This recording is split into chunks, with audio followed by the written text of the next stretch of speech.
Vamos a dar comienzo al encuentro. El encuentro se realiza con José Máximo, autor de un libro que es para mí la puerta de entrada desde una visión argentina de la educación, pero que de alguna manera puso en juego como herramienta, como enfoque, como lente, toda la estructura de pensamiento de Bourdieu con una rigurosidad que hizo que desde su escritura, la terminología, casi una arqueología en la escritura de Bourdieu. Fue su tesis de maestría, eso lo llevó después a publicar un libro que bueno, después igualmente lo podemos facilitar, que pertenece a Ediciones Mediarte Estudios, grupo al que sigo perteneciendo, y tenemos la suerte de que esté el grupo CPI, que somos todos responsables y estamos involucrados y comprometidos con el proyecto de investigación de diversidad. ¿Pasó algo, Ricardo? No. Sí, algo pasó, me parece. Ahí sí. Ahí no está, todo bien, todo bien. En las aulas que está radicado en la Universidad Abierta de Recoleta. Y bueno, la idea de este encuentro es que nosotros, parte de la estructura, digamos, del andamiaje teórico que vamos a utilizar, tiene con cierto anclaje con ciertos conceptos de Bourdieu, especialmente el de reproducción y el de violencia simbólica. Pero para eso hay que manejar, obviamente, otros conceptos como hábitus, capital simbólico, etcétera. Por lo que le vamos a pedir a José, como está, o sea, estamos todos abocados hacia la educación, que articule, nos vaya explicando y generar un diálogo, por eso estamos los que estamos, como para empezar a abrir la madeja y que empiece a hablar un poquito más la teoría y acercarse un poco más a esas miradas en esos ejes conceptuales, ¿vale? Así lo utilizamos como una puerta de entrada a los textos que nosotros les vamos a facilitar a los investigadores.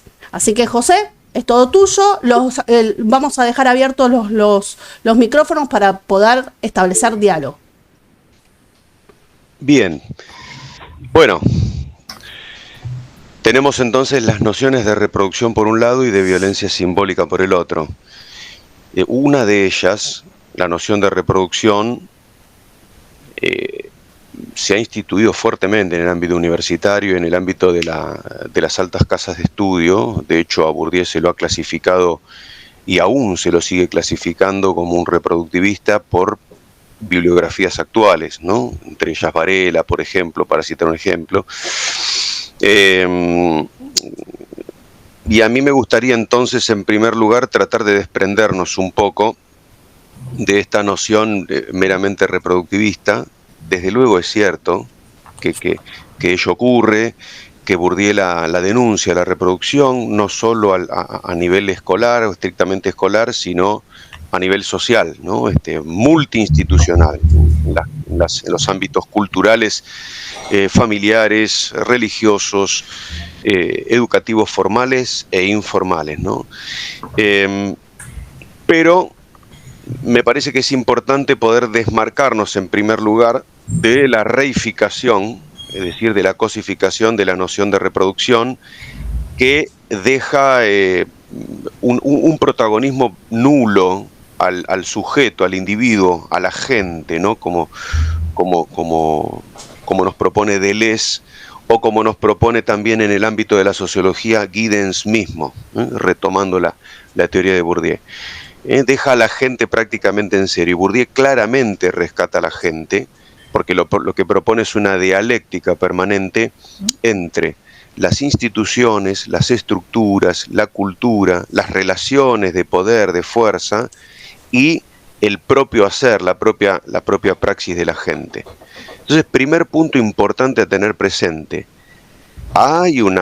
existe una tendencia, una inercia a la reproducción social.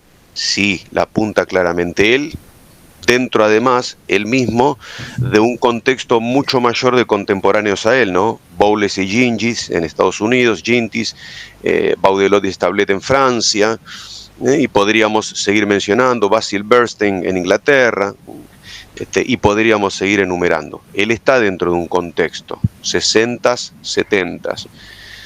Luego ya, con el advenimiento de, con el derrumbamiento de los estados sociales, o de los estados de bienestar keynesianos, estados protectores, y el advenimiento entonces del neoliberalismo, de la fragmentación social, él ya empieza a pensar en términos más del sujeto, de la lucha, que tiene que llevar a cabo en forma colectiva, pero de la gente al fin. Primer punto entonces para tener presente. Existe una tendencia, existe una inercia, una fuerza, podría decirse, a tratar de seguir conservando las posiciones sociales. Sí, claro. Pero también existe como dice Henry Giroux cuando lo toma él, ¿sí? Una fuerza, una oposición que practica el individuo en alianza con otros sujetos. Matías nos hablaba de militancia. Bueno, ahí está justamente esa alusión que Bourdieu va haciendo bien clara, sobre todo en sus textos más avanzados, ¿no? Es decir, por ejemplo, en Las astucias de la razón imperialista, por nombrar un texto de fines de siglo, uno de los últimos que él hizo. Entonces, primer punto para tener presente, el recupero, el rescate del agente y sacar a Bourdieu de ese lugar meramente estructuralista y meramente reproductivista. Primer punto importante, entonces. ¿Hay una contribución a la reproducción? Sí, y hay que desenmascararla. Pero si hay que desenmascararla es porque se puede. Si no, no tendría sentido. Y él propone ese desvelamiento a partir de la dialéctica entre hábitos y estructuras que va generando status quos a todo nivel, a nivel artístico, a nivel económico y a nivel cultural fuertemente. En las propias universidades, ustedes lo van a ver, cómo se reproducen en los concursos universitarios, cómo se generan reglas de entrada y de permanencia o de expulsión, y por lo tanto ahí se está efectuando permanentemente ese juego.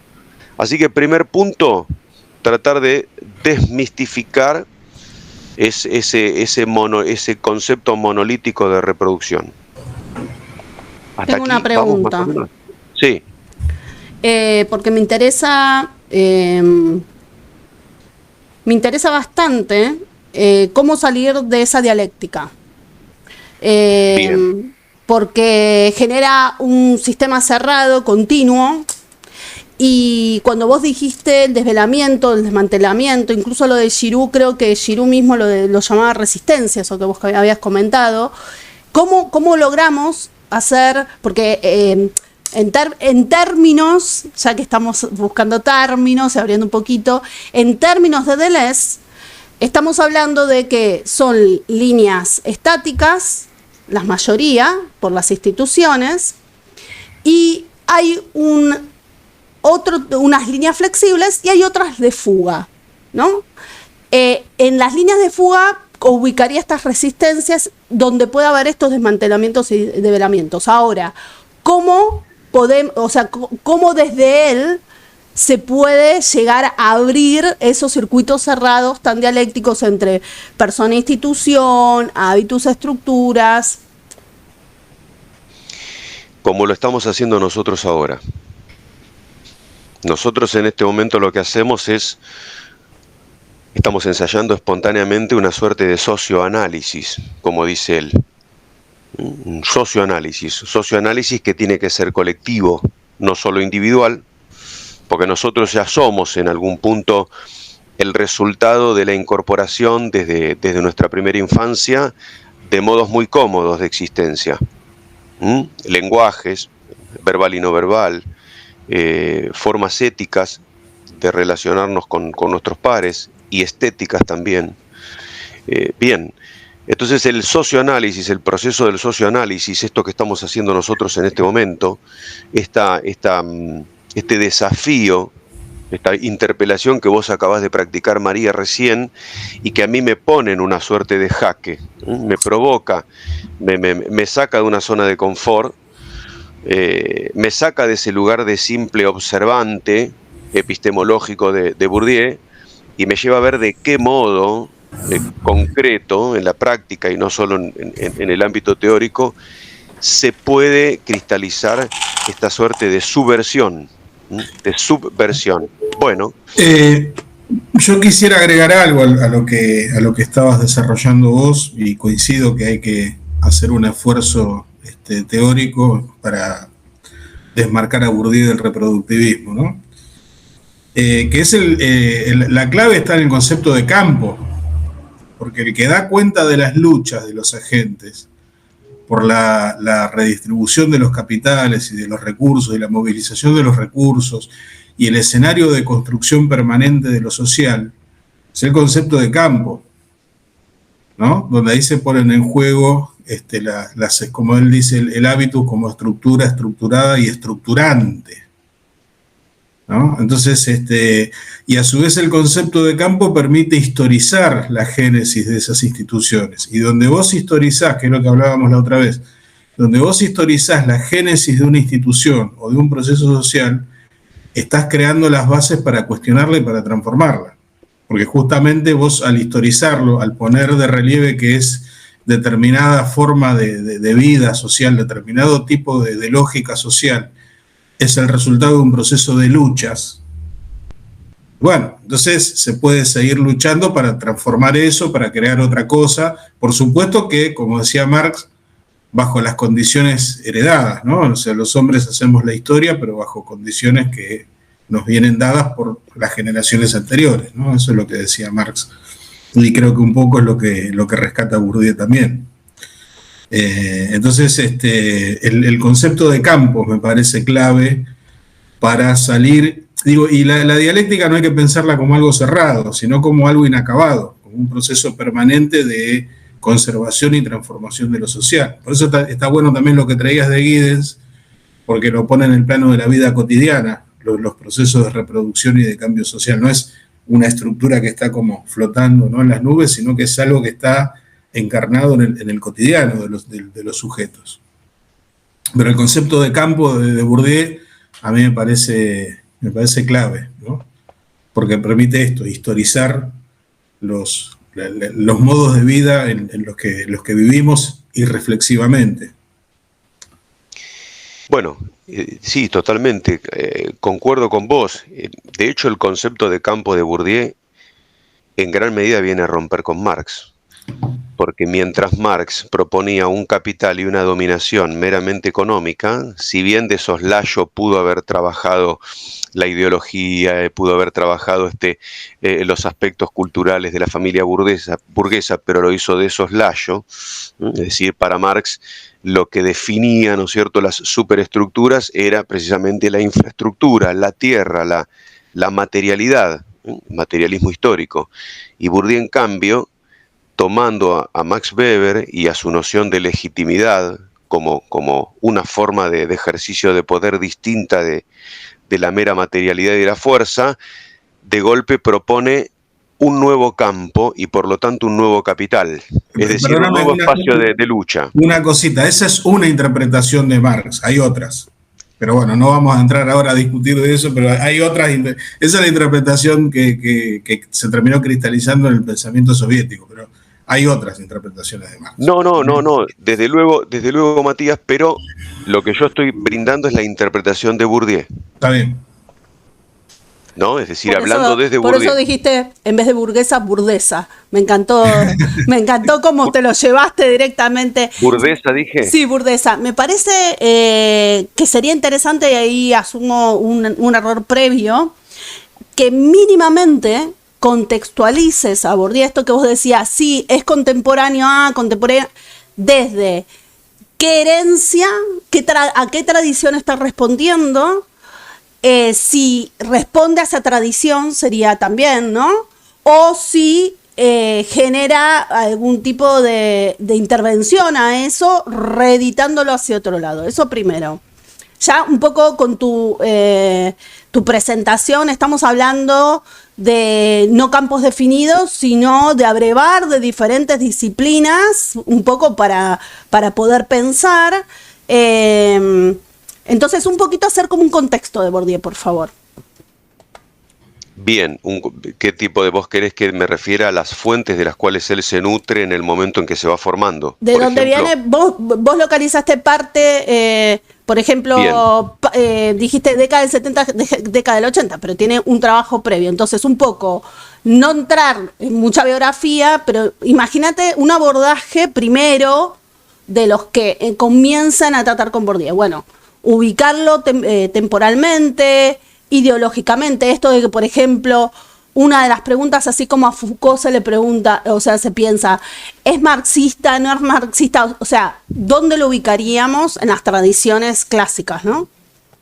Qué difícil porque ya ubicarlo en algún punto es empezar a clasificarlos, ¿no? Y estos autores, el mismo Marx, ¿no? Fíjate cómo recién polemizábamos con Matías, es difícil de ser clasificado, encerrado, ¿no es cierto?, en un único discurso.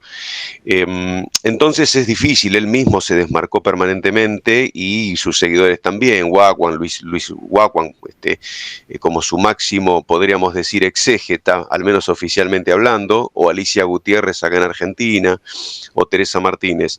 Pero vamos a hacer el ejercicio para tratar de mapearlo un poco. Bourdieu se forma en la Francia de la Segunda Guerra Mundial, participa, es enviado, ¿no? A la guerra, ya comienza a practicar actos de rebeldía, por los cuales es castigado, no estando de acuerdo con la guerra. Va recibiendo influencias de Sartre, porque es contemporáneo de Sartre en la universidad, e influencias de quien polemiza fuertemente con Sartre en su momento, que es Lévi-Strauss, que trae la teoría estructuralista, la extrapola de la lingüística, ¿no?, de Saussure, la trae a la cultura y la retoma Bourdieu para empezar a ver a dónde tiene que ubicarse el sujeto epistemológicamente, el sujeto cognoscente y el sujeto político también. ¿A dónde se tiene que ubicar? Si en esa propuesta estructuralista de Lévi-Strauss o en esa propuesta existencialista y de un sujeto que se adueña del mundo a partir de su acto de conciencia, de su albedrío, de su libertad, de su responsabilidad, ¿no?, retomando un poco a Descartes o a Kant también. Ahí está Bourdieu en esa lucha intermedia tratando de encontrar caminos alternativos.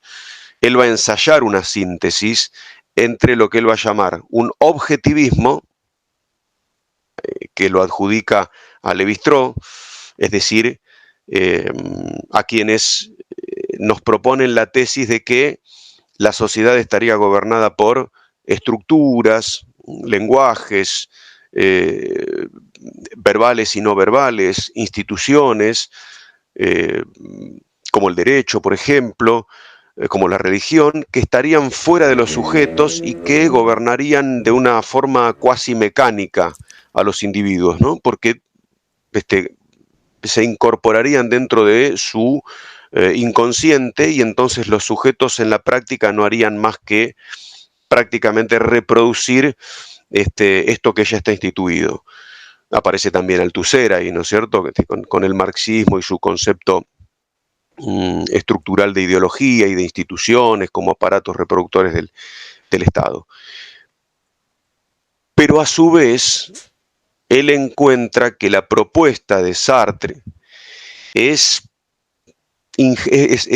ingenua, ¿no?, a su criterio, es decir, que el sujeto no puede sin más construir el mundo desde su conciencia, y que en esa oposición que Sartre realiza frente a los marxistas, la materia, la materialidad, el capital económico, las fuerzas productivas, esa acusación que hacen los individuos en lucha, los militantes, esa acusación que hacen contra la burguesía, contra el capitalismo, contra la industria, sería en realidad un desprenderse de la responsabilidad, de la propia conciencia de ir por el mundo, o de ir a por el mundo, como dicen los españoles.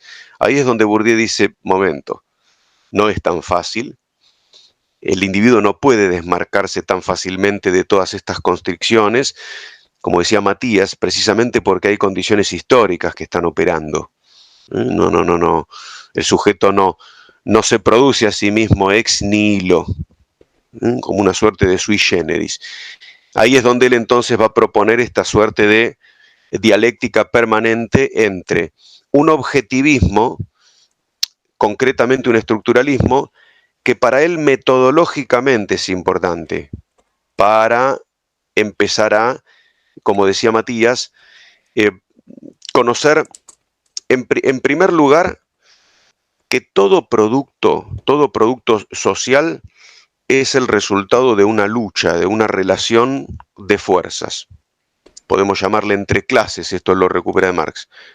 Entonces acá es importante ese primer principio.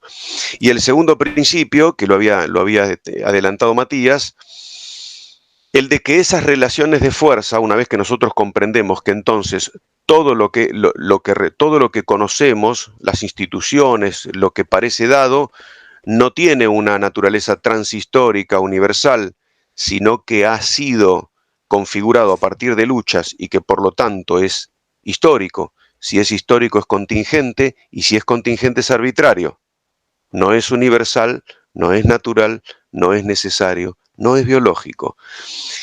A partir de ahí, entonces, empezar a identificar dimensiones. A mí me gusta salir un poco del concepto de campo, pero ¿por qué? Me encanta el concepto de campo, pero momentáneamente me gusta salir porque habría una tendencia, en el campo yo lo observé por lo menos en el ámbito argentino, una tendencia a casarse con los conceptos de Bourdieu, hábitus, espacio social, campo, y rápidamente a tornarlos monolíticos, graníticos. Campo, dimensión, temática, problema de la existencia. Es lo mismo.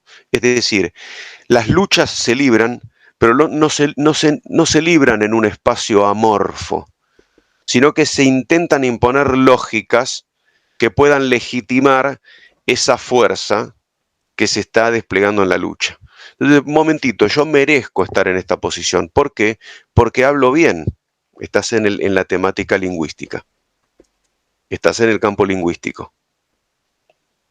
Quizás entonces estés teniendo un relativo éxito en esa lucha de fuerzas en la dimensión lingüística del amplio mundo social. En realidad yo soy dominante, porque colaboro, aporto subsidios sociales en una empresa. ¿Subsidios de qué tipo? Económicos. Estás en el campo económico, estás en la dimensión económica. Ahí supiste encontrar un espacio, ocupar una posición dominante.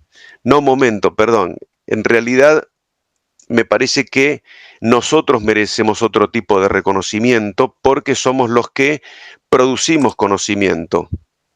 Estás en el ámbito académico, y así podríamos seguir con el ámbito artístico, con el ámbito filosófico, con el ámbito musical, con el ámbito deportivo. Entonces el concepto de campo y el concepto de relación de fuerzas, dos elementos muy fuertes. Uno, para entender que todo lo que se nos aparece como dado es, como acabo de decir, un producto de la historia, que lo saca de Marx.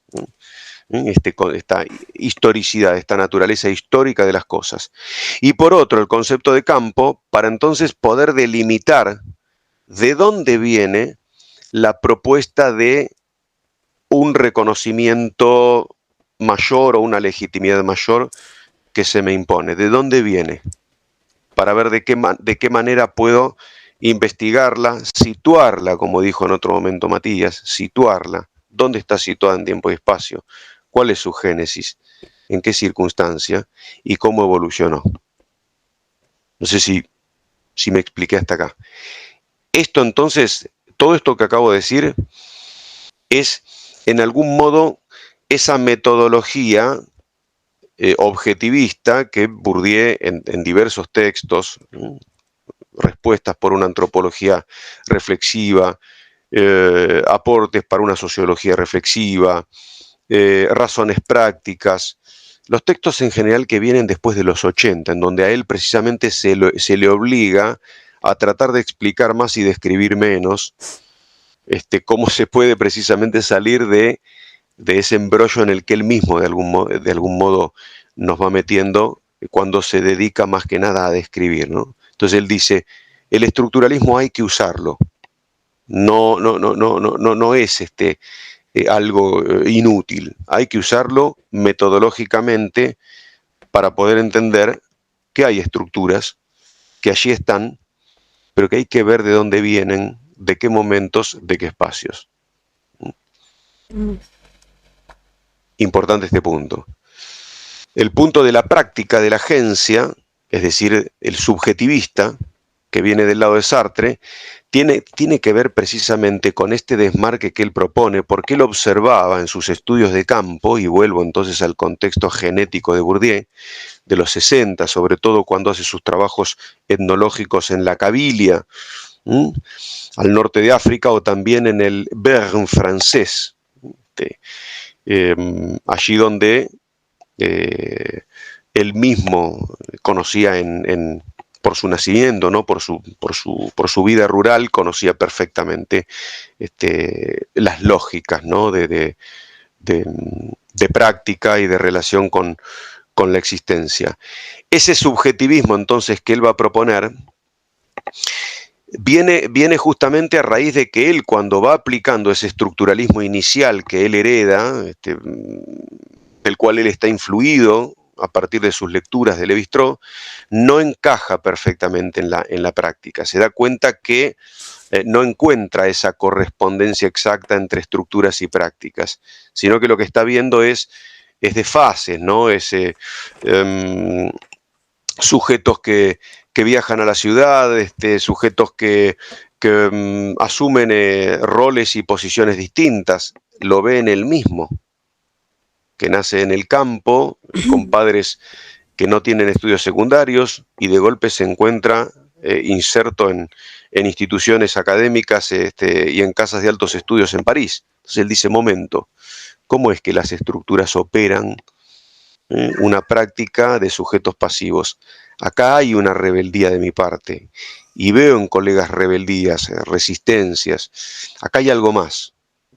Acá hay una suerte de desfase que se va dando en esta dialéctica entre hábitus o principios aprendidos y esas estructuras supuestamente eternas y transhistóricas.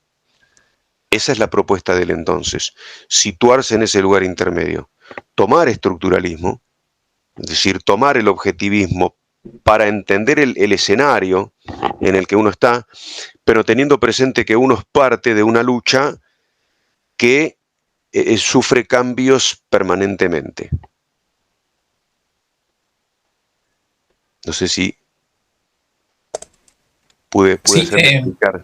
Sí, Simón, perdón, José. Sí. Entonces, la lucha o la tensión en Bourdieu estaría dada en este desfase, por ejemplo, o sea, entre lo que habría en rigor sería una pugna entre la adecuación del individuo, entre esta como estructura transhistórica, que estarían dadas como, por decirlo así, estarían más allá de la experiencia, y las prácticas. Las prácticas, entendiendo que las prácticas de los individuos también cambian. O sea, en eso apela como la misma idea de la contingencia. Y desde luego, yo no sé cuáles son las procedencias de ustedes. Mis padres mis abuelos son inmigrantes analfabetos. ¿Qué hago yo con un doctorado encima? Sí, sí.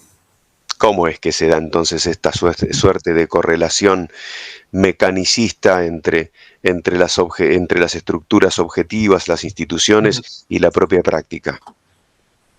No hay crítica, no hay juicio crítico.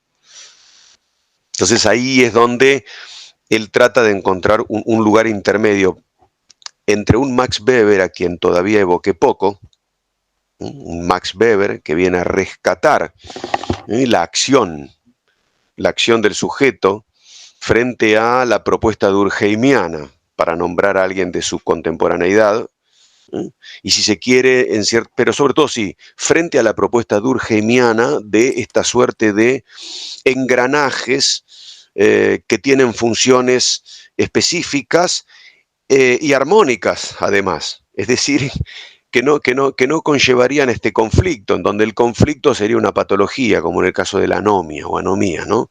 Bueno, Pierre viene justamente a rescatar esta parte subjetivista, esta acción social, esta interacción simbólica que está emergiendo y que va a aprender muy fuerte en Estados Unidos, para contrarrestar este determinismo estructuralista y proponerle al sujeto político la precaución necesaria para no actuar de una forma ingenua y simplemente creativa, suponiendo que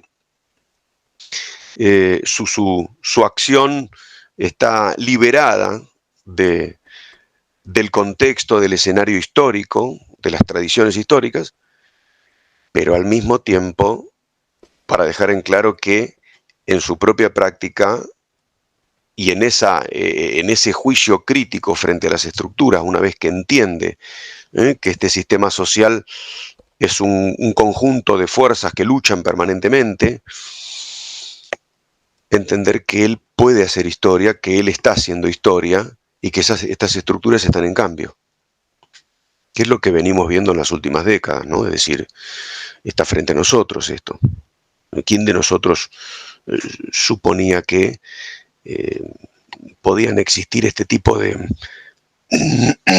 virajes? Por ejemplo, a partir de la pandemia, Chile, Ricardo, me meto con tu nación, ¿no? Chile hasta ayer fuertemente neoliberal y de pronto, incendiado, ¿no? Experimenta un viraje impensado para los analistas políticos hace año y medio atrás, 2 años atrás, 3 años atrás, por nombrarte un caso, pero podemos venir a Argentina y ver cómo va recibiendo los coletazos de Chile, pero a la inversa, en esta dialéctica, y entonces de golpe uno empieza a sentir cierto tufillo liberal, cierto tufillo neoliberal bastante fuerte, ¿no? Cuando va leyendo periódicos, distintos periódicos más bien conservadores o precisamente liberales, que todos conocemos bien, no hace falta mencionarlos, y empieza de golpe a encontrar que en el campo científico se hacen fuertes determinadas críticas sobre las políticas educativas llevadas a cabo por el kirchnerismo, que antes no existían y ahora de golpe empiezan a aparecer. Y que la inclusión, la supuesta inclusión, era en realidad una inclusión vacía de contenido, excluyente. Y aparece un Milei que empieza a medir fuerte, ¿cierto? Es decir, es muy interesante ver cómo se van produciendo vaivenes, porque justamente los protagonistas de esa historia somos nosotros, que vamos reaccionando cuando quedamos atrapados en un lugar, a mi gusto, excesivamente radical, ¿no? Bueno, y entonces, empezamos por la reproducción para separarnos de ella, pasamos a hacer como un contexto y la coyuntura un poco ideológica, teórica y de sus propias visiones y cómo de alguna manera le rompió el brazo a entrar en esa corriente estructuralista para como desmarcarse, decir, no, una cosa es el uso de la estructura y otra cosa es atraparte en esa estructura, o sea, como un instrumento. Y yo te marqué como dos, en el GPS que te puse, en esta cartografía que vamos como explorando, te puse reproducción y te puse violencia, ¿no? Entonces, calculo que hay algunas postas en el medio para poder llegar a violencia. Una de las cuestiones para poder nosotros comprender, o sea, una de las como mayor importancia como conceptualmente es comprender la violencia, las microviolencias, violencias ontológicas, violencias simbólicas, que suceden dentro de la comunidad per se porque son inmanentes a la comunidad. ¿Tá? Entonces, de alguna manera es separar la paja del trigo para poder ver qué aparece, cuántas máscaras tiene. Por eso la de violencia simbólica es como un concepto muy generoso, porque después tiene como diferentes marcas máscaras y improntas, y a la vez también abrirnos a algo que es lo que trato todo el tiempo de escuchar, la incorporación de la novedad, porque también la violencia es viral, ¿no? Es como un retrovirus que siempre incorpora algo y claro, y cada vez se refina, porque cuando ayer justamente en clase en la UAR estábamos hablando y una compañera chilena estaba hablando y decía de Kaiser, ¿no? Del candidato Kaiser, ¿no? Sí. Entonces, mirá vos cómo se empieza a dar, que también es algo que también yo pienso mucho en Bourdieu, cuando vos decías lo universal, lo global y lo netamente eurooccidental, ¿no? Yo a Bourdieu siempre lo pongo en eurooccidental, por eso me importa tanto tu trabajo, y apoyar y ojalá te pueda colaborar aún más en difundir tu trabajo para poder empezar a tener una voz propia, que es lo que estamos tratando de hacer nosotros, ¿no? Desmarcarnos de ellos, agradecerles, pero es como el mismo recorte que le hizo, gambeteo que le hizo Bourdieu a la reproducción. Nosotros queremos hacer lo mismo con la teoría. Gracias, pero toda esta herencia es miope, porque hay otras cosas que pasan, ¿no? Y sobre todo en nuestros países, que son casi toda la periferia. O sea, el globo es Europa, el resto es todo periferia. Entonces, cómo algunas cosas se empiezan a dar en todos los países, por lo menos en Iberoamérica. Estamos hablando Vox en España, ¿no? En Argentina un Milei, en Chile un Kaiser. Y es en esa gente donde la violencia es cada vez como más refinada y a la vez burda, ¿no? O sea, es como que se trasviste. Hay una persona que sé que le va a molestar mucho esa palabra, que la utilice en esto, sino que se remascara nuevamente para reproducirse y aplicarse. Entonces, dicho esto, ahora de donde estamos, sigamos a la próxima posta conceptual. No perder el norte hacia la violencia, ¿no? Que es donde queremos llegar. Bueno, acá con el concepto de violencia simbólica desde mi punto de vista, porque y acá quiero hacer una aclaración. No hay exégetas, desde luego, sobre Bourdieu. Lo que hay es intérpretes, todos vamos ahí a dialogar con él, como con cualquier otro autor, y vamos encontrando, justamente en función de nuevos contextos históricos, vamos encontrando nuevos sentidos, o mejor dicho, los vamos creando, ¿por qué no? A partir de que es ni más ni menos lo que él ha hecho. Es decir, su lectura es una lectura de autor. Él va a tomar el concepto de doxa, por ejemplo, de Merleau-Ponty o de Husserl, pero no lo va a tratar como lo trata Husserl. Es decir, universalmente, sino más bien todo lo contrario, para llevarlo a la práctica. Y podría seguir con muchísimos conceptos. Bien, nosotros hacemos lo mismo. Entonces yo me voy a permitir hacer eso con violencia simbólica. Porque lo que noto en el ámbito, al menos local, es cierto uso de la violencia simbólica como una violencia más explícita que tácita y más violenta que cariñosa. ¿Por qué digo esto?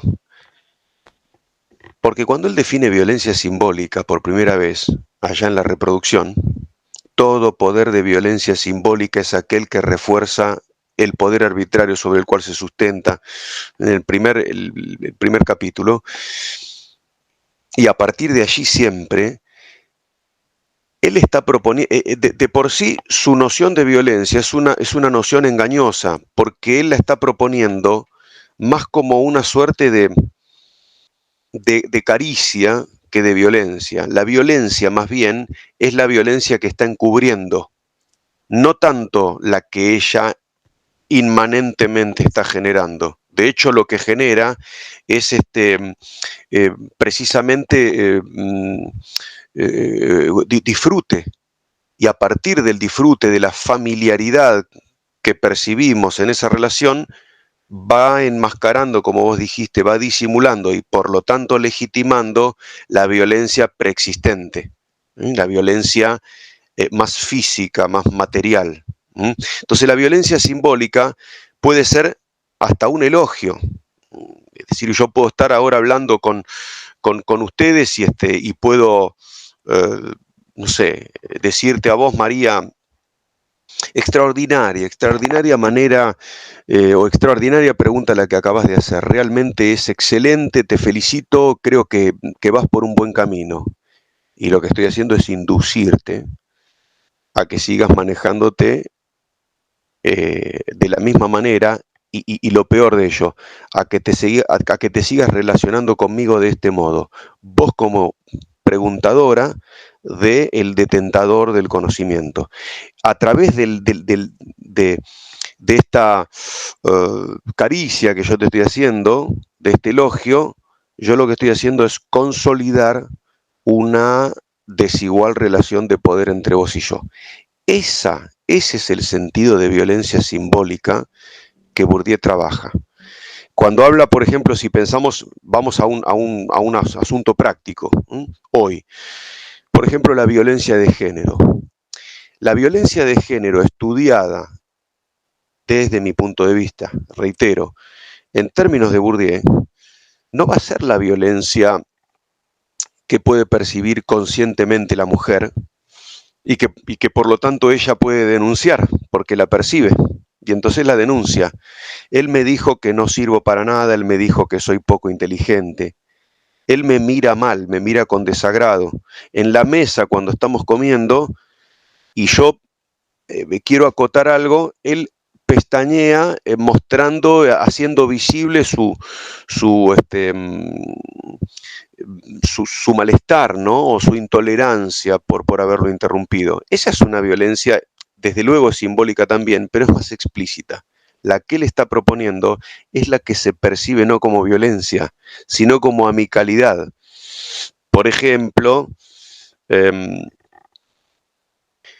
el mismo ritmo lento del habla, es decir, desde la neurolingüística, o desde la neurolingüística, se ha llegado incluso a proponer la tesis de que la mujer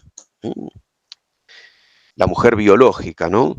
Biológicamente hablando, tendría mejor desarrollado el hemisferio o las estructuras cerebrales que la llevan a la producción del lenguaje, y por eso utiliza mayor cantidad de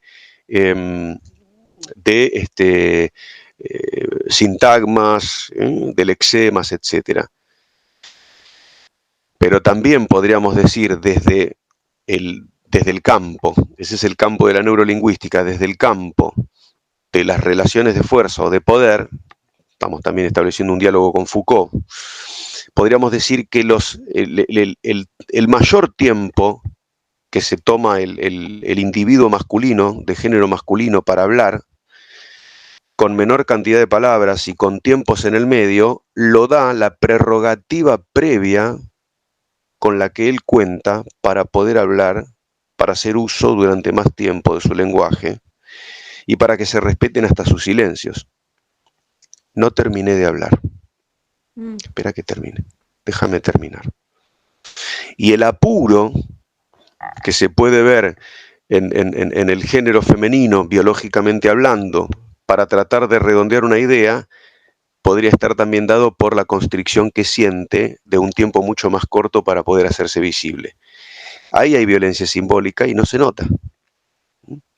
Entonces, esa es la violencia que él nos está proponiendo, la simbolización, el eufemismo de una violencia dada de antemano, que se eufemistiza para no ser reconocida como tal y por lo tanto para ser consolidada. Sí. José, perdón. Sí. Me estaba recordando bueno, estaba pensando en varios ejemplos también porque es una violencia en cierto modo que parece que no es violencia. Por tanto, uno podría pensar, por ejemplo, en toda la lógica que hay, no sé, en la educación. Por ejemplo, el término denominado la meritocracia, que de alguna manera se premia permanentemente un cierto esfuerzo y desmarque de un grupo en relación a cierto tipo de rendimiento, pero también lidiando con cierto tipo de precariedad. Entonces, ahí también hay una manera porque claro, hay una forma pareciera que eso marca un camino, marca una pauta, representa una suerte de modelo en el que se inscribe también ciertos parámetros educativos. Entonces, y se ofrecen ciertas políticas y muchas veces bueno, por lo menos en el modelo educativo que tenemos, modelo por competencias bien rígido, pareciera ser una forma de cambiar o la posibilidad de modificar una clase social, por ejemplo, desde un inicio. Bueno, pero pensaba en esas cosas, pero pensaba en lo que comentabas de esta suerte de violencia que hace como una suerte de cariño, ese concepto. Recordaba el Vigilar y Castigar de Michel Foucault, que cuando él habla precisamente de la disciplina como forma de ejercicio de poder, y decía, bueno, la disciplina en rigor no es algo grande, no es algo fantástico, no, sino que es algo que va al detalle, que es incluso, dice, es como modesta, en cierto modo, pero está presente. De tal manera que de alguna manera forja al chico desde muy pequeño a, no sé, uno puede pensar en ejercicios como, por ejemplo, tomar el lápiz, que son formas de alguna manera que se aprenden en la medida que uno aprende una dinámica, por ejemplo, como la escritura, y aprende de alguna manera a modificar el cuerpo en función de un cierto instrumento productivo. Entonces, me recordaba esa relación, y bueno, no sé si la hay ya en la cuestión como más teórica de Bourdieu, en ese sentido, de esta violencia simbólica, con algunos elementos de esta cuestión disciplinar, a nivel de esta como suerte de que no necesita mucho aspaviento, en cierto modo, para ejercerse como tal. La disciplina está, lo había dicho Débora, en esa también militancia que tiene contra precisamente este cercenamiento, ¿no?, de la existencia en campos, en disciplinas. La disciplina opera invisiblemente. Gracias por traerlo a Foucault. Vos sabés que a mí me da la sensación cuando lo leo a Bourdieu que Bourdieu se refirió a Foucault siempre y no lo mencionaba. ¿Por qué?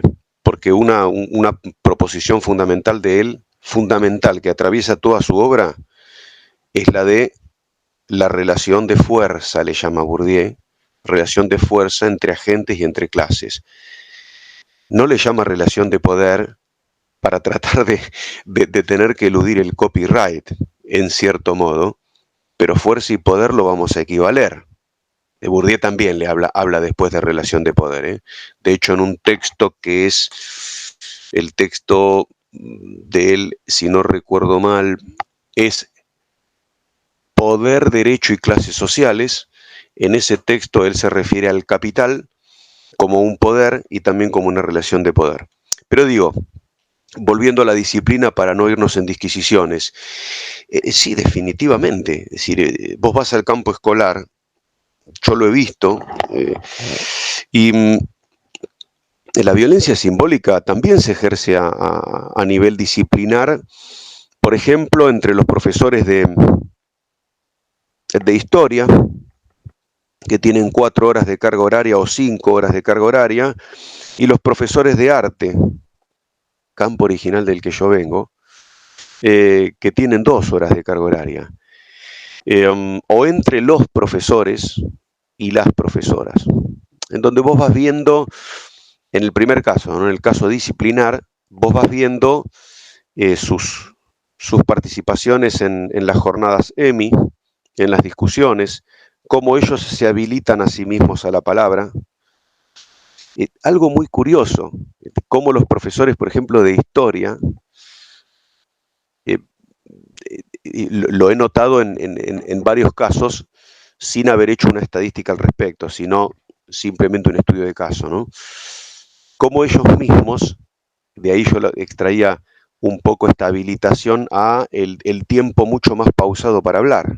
Ellos son largoplacistas, porque estudian la historia, están por encima del evento y tratan de darle entidad a esa historia, ¿no? Entonces vos los escuchás hablar, al menos los que he conocido yo, y se toman el tiempo para adquirir una determinada posición después de que se les dio la palabra, de mirar hacia un determinado lugar que sería trascendente, y preparar la emisión de ese enunciado que va a ser redentor. Sí, la paralingüística esta de como viendo más allá de la oscuridad de los tiempos, te voy a responder, voy a ver cómo lo hago. Y además, en esa suerte de crítica que proponen, yo, particularmente un compañero mío que trabaja conmigo, él lo sabe, nos cagamos de risa cuando estamos por ahí en un café, pero él está hablando y de pronto dice, no, yo sé que soy lento, denme tiempo para pensar. Y en realidad en esa suerte de autocrítica que él está haciendo, se está autoelogiando y está confirmando su posición social dentro de la currícula de la escuela, ¿no? Esa es la violencia simbólica que está proponiendo Bourdieu. Es la de el amigo que viene a complementarse con vos, pero es un complemento muy particular. Y los de matemática también son los portadores de la racionalidad absoluta. Y cuando se considera que un estudiante es inteligente es porque le va bien en matemática. Yo te diría que es más todavía que el de historia. Los de matemáticas son los que tienen los portadores del pensamiento exacto, ¿no? Y los pibes cuando te dicen, oh, me llevé matemática, mi vieja me va a matar. Y bueno, también tiene como más carga horaria, porque inclusive fíjate que hubo hace un tiempo en la ciudad de Buenos Aires hubo una reforma del plan de estudio de la secundaria del futuro, y justamente se achicaron horas de ciencias sociales. Y se agrandaron las horas de las ciencias exactas, tal cual, bueno, pero clarísimo. Ese es el positivismo puro y duro, ¿no? Puro y duro y a flor de piel. El liberalismo que está buscando eso. La programación y la robótica, entonces tenemos que ir hacia el pensamiento computacional y necesitamos. E inglés, ¿no? Ni hablar. Bueno, ahí te va a decir otra cosa, porque eso se legitimó de otro lado. He escuchado a profesores de inglés dar explicaciones fuera de todo tipo de, simplemente porque saben cómo se pronuncia la palabra que estábamos diciendo. Entonces vos decís, ok,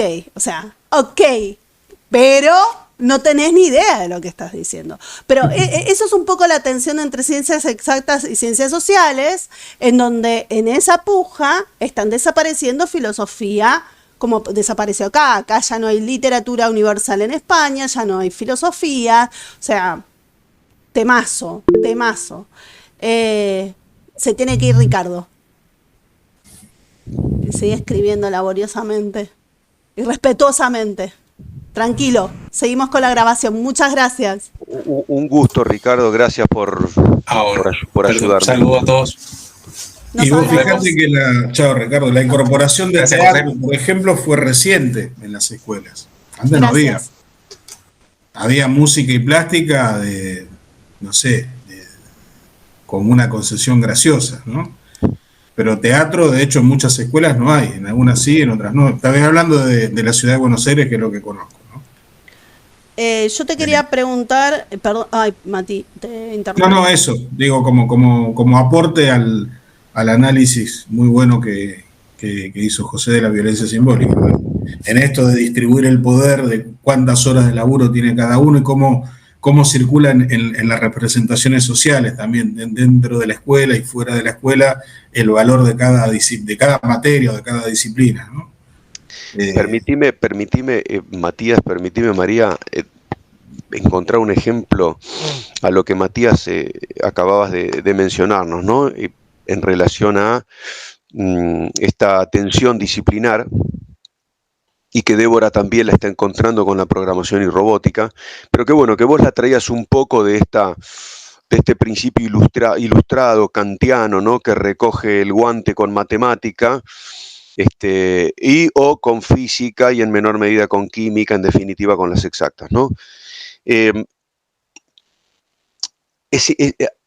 A mí me pasó en una oportunidad hace un tiempo atrás, cuando digo un tiempo atrás, te estoy hablando de hace 15 años atrás.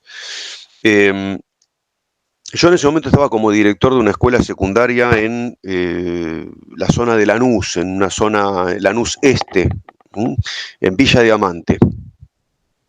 Y me acuerdo que encuentro un alumno que propone tocar el himno nacional con una flauta dulce. Y lo hace de una forma asombrosa.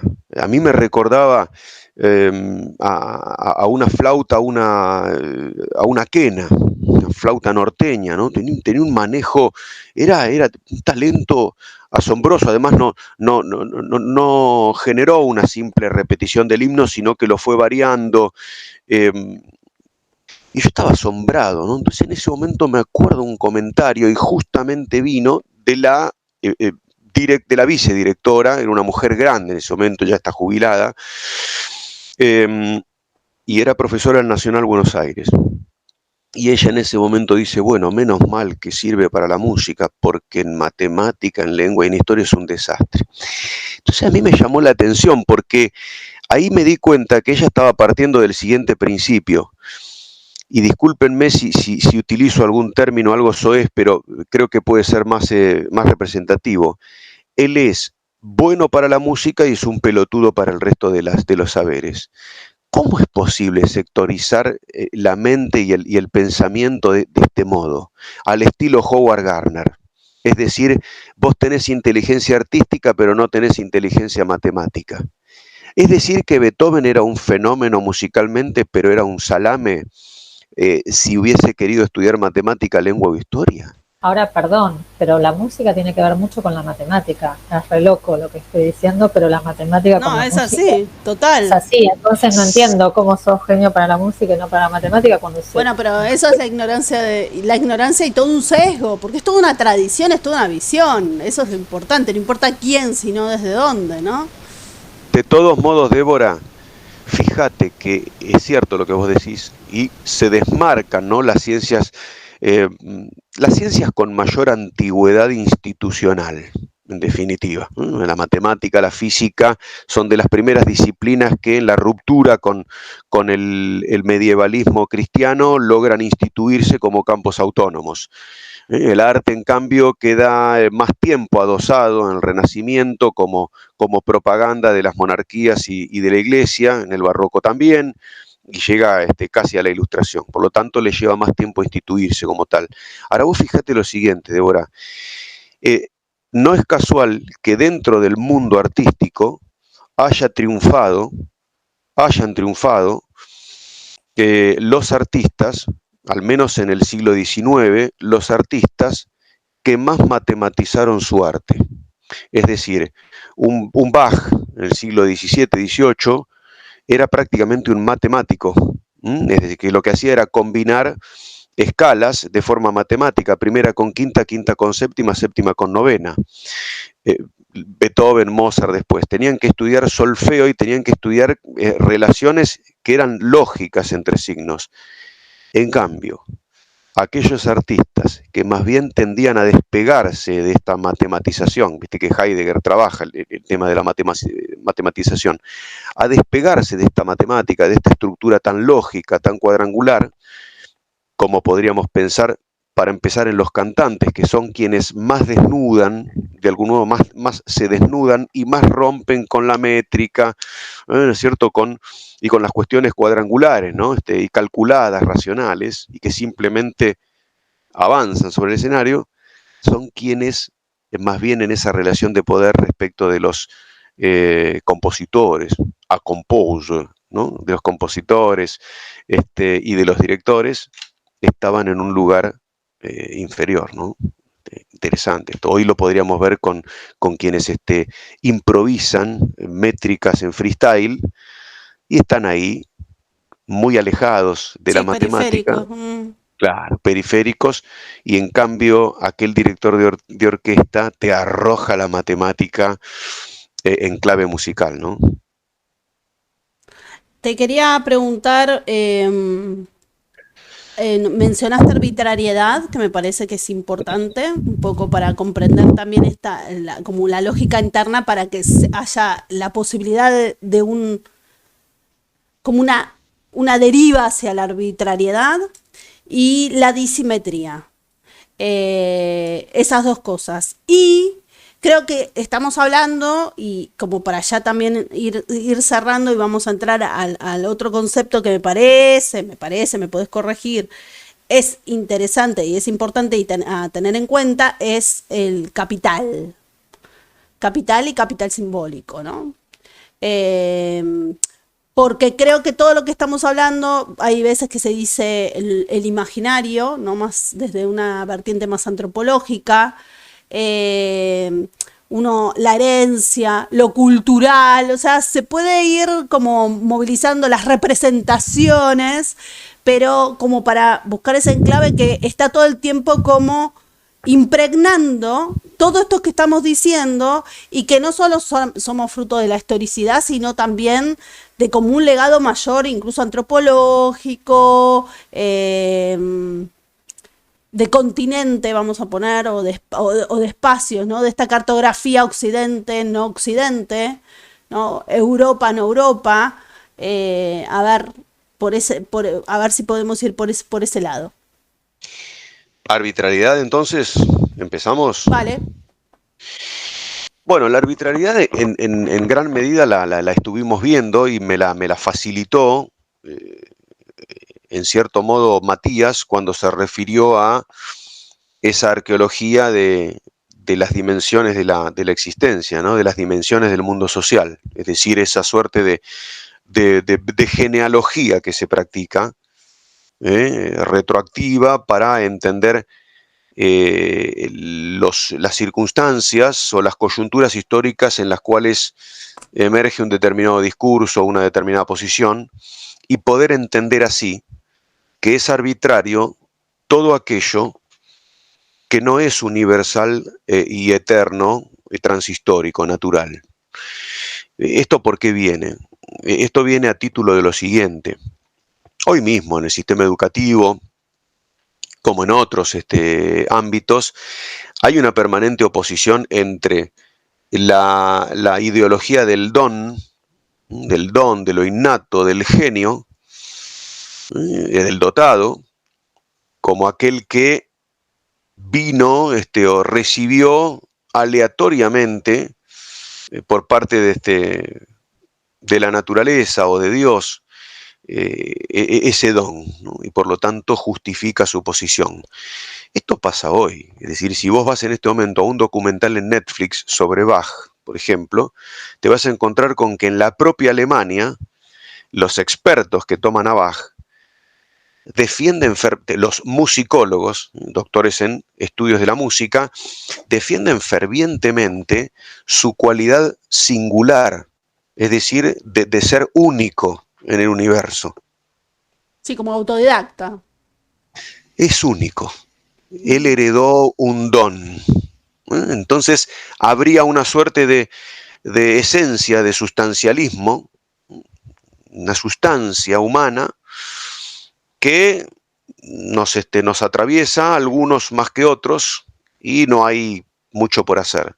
Esto se vive a diario. Es decir, es más, aún quienes creemos que tenemos dominada la teoría historicista del conocimiento y de los significados, incurrimos sin querer en ese error. Yo lo veo a diario. Es decir, estar hablando de un alumno y decir, es brillante. ¿Qué significa que es brillante? Maradona, el genio. Estaba pensando en él hace rato, porque ahí directamente la mano de Dios, o sea, ya entra el teos, o sea, es una visión teológica básicamente. Todo es un mito, es un nuevo claro, sí. semidios, ¿no? Entonces, ¿cómo es esto? ¿Cómo es posible? Es brillante, es muy inteligente. ¿Qué significa es? Entonces, está muy arraigada. Entonces, el concepto de arbitrario viene precisamente, es interesante apropiarlo y usarlo de forma cotidiana, tenerlo presente para desmarcarse permanentemente de esta noción de naturaleza, de don como algo dado, y empezar a concebir de manera distinta, empezar a pensar a los Leonardo, a los Beethoven, a los Goethe, a los Maradona en el campo del deporte, como sujetos constituidos social, sincrónica y diacrónicamente, social e históricamente, en determinada cultura, en función de determinados lenguajes. No es que el brasileño juega bien al fútbol porque es brasileño y porque habría una herencia que vaya a saber de dónde viene de la creación, sino por configuraciones históricas. Entonces, la arbitrariedad lo que viene a recordarnos es eso. Lo que somos, las competencias que tenemos, las disposiciones que tenemos, nuestro ethos, es el resultado de una posición social, de un trayecto social. Por lo tanto, es arbitraria, no es universal, es particular. En ese sentido, me parece que es interesante poder pensar en la noción de arbitrariedad, sin caer en relativismo, ¿no? Sin caer en relativismo. Y la noción de disimetría, vos te estarías refiriendo a la desigualdad, por ejemplo, entre clases sociales, entre fracciones, entre grupos. A ver, todo el tiempo lo escuché en toda la charla, o sea, que hay una disimetría impuesta, por eso empezaste desde la dialéctica. Después estableciste una dicotomía entre persona e institución, estructura y hábitos y estructuras. Entonces, esa disimetría, ¿no?, que aparece en todas partes, es transversal a toda la visión de Bourdieu. Yo hasta donde sé, creo que a él es como su pasado lo condena y su vida lo condena, o sea, su contexto histórico social lo condena y cultural. Francia, con esto de que estaban las escuelas rurales, pero para poder buscar una homogeneización, estudiaban en París y luego se iban, quiere decir que reconocían dos espacios, también hay una disimetría entre que se trata de homogeneizar. Por eso también cuando nombrabas a Foucault, yo siempre sentí como un fondo de Foucault, en el sentido de hay un aspecto normalizante que él reconoce, que es esta búsqueda de simetrías. Entonces, ¿cómo se instala, cómo problematiza, mejor dicho, la disimetría en su visión? Bueno, en primer lugar, él va a plantear que las relaciones sociales, es decir, la vida social, supone un principio que es el principio de distinción o diferenciación. Es decir, buscar constituir la propia identidad a partir de mi diferenciación respecto de otro, algo que no es propio solamente de él, ¿no? Lo trabajan autores anteriores, lo trabaja Buber, Levinas, si nos vamos a la filosofía. Es decir, bien, eso por un lado. Existir, va a decir Bourdieu, existir es diferir. Existir es diferir, es diferenciarme como punto en el espacio. Primer aspecto fundamental. Esa diferenciación al mismo tiempo, lo que busca no es diferenciarse hacia abajo, sino siempre por arriba de aquello respecto de lo cual me estoy diferenciando. O sea, busca la hegemonía, o sea, se pliega hacia la hegemonía. La relación de dominación, la relación social de poder o de fuerza. Esto es inherente al propio sujeto. Nosotros acá estamos, cuando Matías hace un rato me corregía respecto al reduccionismo aparente que yo estaba proponiendo sobre Marx, hay una tensión ahí, la reconocemos ambos. Hay una oposición, hay una búsqueda de diferenciación que incluso opera por debajo del nivel de la conciencia. Lo que pasa es que nosotros cuatro, también nuestro compañero que se retiró, tenemos ya determinado entrenamiento, determinada sofisticación para darnos cuenta y entonces podría decirse, autocontrolarnos, combatirnos, marcar la cancha, siempre es marcar la cancha. Eso es clarísimo. Sí. Somos muy mamíferos en ese sentido. A ver, es un elemento social. El sujeto, salvo que viviese como Robinson Crusoe en una isla, el sujeto se está relacionando con otro, busca diferenciarse y busca hacerlo a partir de el reconocimiento de algún aspecto que él poseería como propiedad y que no poseerían los demás. Y ahí te estoy abriendo la puerta al concepto de capital. Pero bueno, quería marcarte entonces esa noción de disimetría que es inherente a la propia relación social. Aporética completamente. O sea, ¿no? Ya lo hablaba Hegel, ¿no es cierto?, con Dialéctica del amo y el esclavo, lo vuelve después a tomar Marx con su materialismo, tan revelador, ¿no?, sobre todo para aquel entonces, y bueno, iba siendo retomado por Foucault, por Bourdieu. Entonces vamos a capital. Y eso a su vez tiene que ver con algo que estuvimos charlando acá en el grupo bastante.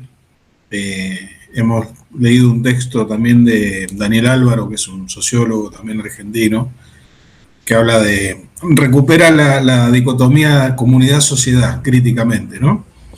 Entonces, esto de diferenciarse dentro del espacio social es también parte de la lógica societal, porque en la comunidad los modos de vida tienden a ser más homogéneos y entonces no hay tanto margen o no hay tanta necesidad. No digo que no hay, pero digo, uno podría suponer como hipótesis que no hay tanta necesidad de diferenciarse cuando los modos de vida tienden a ser más homogéneos, ¿no? Esto que decía Durkheim de la solidaridad orgánica, la solidaridad mecánica, ¿no? Cuando vivimos todos más o menos de la misma forma, somos parte de una tribu, de un pequeño grupo cohesionado, tal vez no necesitemos diferenciarnos tanto, o tal vez nos diferenciemos de otros, pero colectivamente, no como sujeto individual, ¿no? Tal vez no tengamos que diferenciarnos de otros pueblos, pero no hacia adentro de nuestro grupo, ¿no? Ahora, cuando esos grupos se van desintegrando, emerge el individualismo y ahí sí, claramente la lógica societal nos lleva o nos plantea esta necesidad de diferenciarnos. Ahí, perdóname, José, sacó a cuento a Daniel Álvaro.